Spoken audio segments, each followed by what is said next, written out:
वैजापूर नगरपालिका सार्वत्रिक निवडणूक 2025च्या निमित्ताने आज शेवटच्या दिवशी भारतीय जनता पार्टी व राष्ट्रवादी काँग्रेस पार्टी अजित पवार गट यांची युती झाली असून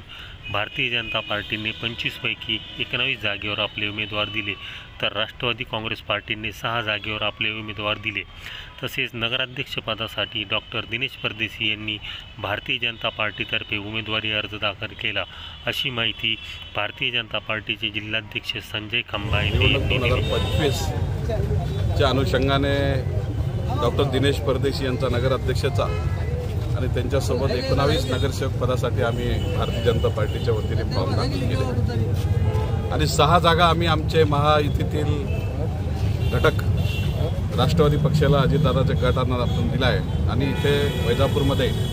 भारतीय जनता पार्टी आणि राष्ट्रवादी अजित पवारदादा गट आम्ही एकत्र येऊन निवडणूक लढणार आहे आणि महायुतीचा भारतीय जनता पार्टीचा झेंडा आम्ही या वैजापूर नगर परिषदेवर